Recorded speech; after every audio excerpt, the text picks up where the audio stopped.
Hello दोस्तों, नमस्ते। कैसे हैं आप सब? उम्मीद करते हैं अच्छे होंगे। स्वागत है हमारे चैनल रंगार वर्ड म्यूजिक में। आज आप लोगों के बीच एक छोटा सा वरना गीत लेके आए हैं। गाने को सुनिएगा और अच्छा कमेंट करके बताइएगा कि आपको हमारा गाना कैसे लगा। गलियां गुलाब खिल जई है, जवन गली वे दुल्हे जई है। गलियां गुलाब खिल जई है, जवन गली वे दुल्हे जई है। दुल्हे के सिर पे मोरा सोहे, दुल्हे के सिर पे मोरा सोहे। मोरी पलब लिखवई है, जवन गली वे दुल्हे जई है। गलियां गुलाब खिल जई है, जवन गली वे दुल्हे जई है।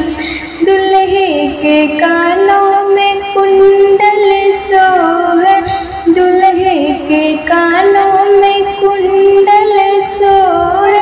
बाली बाला बाल कवई है, जवन गली वे दुल्हे जई है। गलियां गुलाब खिल जई है, जवन गली वे दुल्हे जई है। दुल्हे के रंग में वो जामा सोहे, दुल्हे के रंग में वो जामा सोहे। पटको पे लभा लिखवई है, जवन गली वे दुल्हे जई है। गलियां गुलाब खिल जई है, जवन गली वे दुल्हे जई है।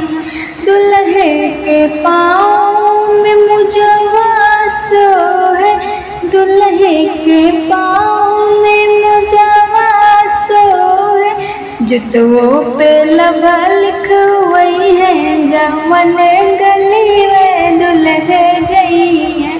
गलियां गुलाब खिल जई है, जवन गली वे दुल्हे जई है। गलियां गुलाब खिल जई है, जवन गली वे दुल्हे